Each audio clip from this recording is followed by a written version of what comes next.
So hey guys, today we are going to read one of the famous landmark cases of Indian judiciary, Indian Constitution, which is संकरी प्रसाद versus union of India.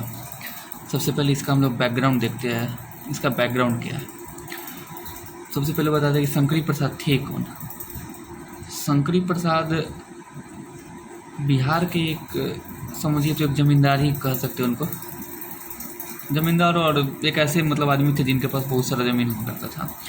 तो आज़ादी के बाद हमारे देश में मतलब ज़मींदारी सिस्टम को ख़त्म करने की बात की गई। तो उस टाइम स्टेट गवर्नमेंट और सेंट्रल गवर्नमेंट जो पार्लियामेंट थे वो बहुत सारा मतलब अपना अपना लॉ बना करके और जो ज़मीन जितना भी ज़मीन था मतलब जो ज़मींदार के पास जो ज़मीन था वो ज़मीन ले लेते थे। उसमें एक प्रावधान उन्होंने किया क्या, जो ज़मींदार था उनके पास सिर्फ और सिर्फ 30 एकड़ ज़मीन छोड़ के बाकी ज़मीन को वो स्टेट गवर्नमेंट खुद के पास ले लेते थे और स्टेट गवर्नमेंट बाद में मतलब गरीब जो थे उसको अलॉट करती थी, उसको ज़मीन उसके हिसाब से अलॉट करती थी। तो ऑब्वियस बात है कि जो कि मतलब ज़मींदार थी उनका ज़मीन है भाई, उनका उस पर उसका हक है, तो उन्हें तो प्रॉब्लम होगी। इसी चीज़ को लेकर संकरी प्रसाद जो है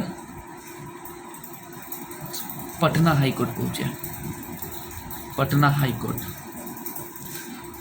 संकरी प्रसाद का कहना ये था कि हम मानते हैं कि इस चीज़ में मैं एक चीज़ ऐड करना चाहता हूँ। इसी टाइम जो है सो 1951 में फर्स्ट अमेंडमेंट एक्ट लाया गया। फर्स्ट अमेंडमेंट एक्ट, जिसको हम लोग लैंड रिफॉर्म एक्ट कहते हैं और amendment act of land acquisition कहते हैं। लैंड रिफॉर्म एक्ट और amendment act of land ignore my hand writing, acquisition act, land acquisition. तो इसमें था क्या, आर्टिकल ये 1951 में जो पहला लाया गया इसमें था क्या, इसमें 3 चीज़ों को ऐड किया गया, which was article 31A, B and 9th schedule. तीनों चीज़ मैं बताता हूँ ये क्या है। आर्टिकल 31 क्या कहता है कि सरकार के पास government can take land of any citizen of this country, किसी भी लोगों के का ज़मीन जो है सो सरकार ले सकती है। आर्टिकल 31B क्या कहता है कि अगर किसी भी चीज़ को 9th शेड्यूल के अंदर अगर डाल दिया गया तो उस पर जुडिशरी जो है सो इंटरवीन नहीं कर सकता है। और 9th शेड्यूल के अंदर इसी फर्स्ट अमेंडमेंट एक्ट जो कि लैंड रिफॉर्म एक्ट था उसको 9th शेड्यूल के अंदर डाल दिया। इसका मतलब क्या था कि इस पर जुडिशरी जो है सो इंटरवीन नहीं कर सकता था। इसी चीज़ को लेकर जो संकरी प्रसाद थे वो पटना हाई कोर्ट पहुँचे।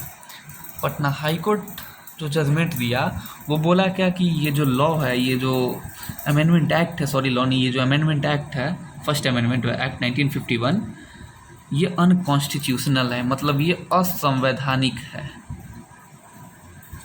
वहीं पर कुछ और जो ज़मींदार थे वो नागपुर और इलाहाबाद,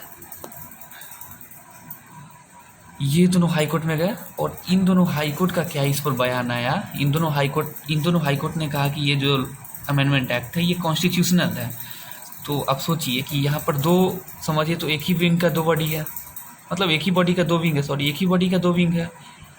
पटना हाई कोर्ट का कहना है कि ये अनकॉन्स्टिट्यूशनल है और इलाहाबाद और नागपुर हाई कोर्ट का कहना है कि कॉन्स्टिट्यूशनल है।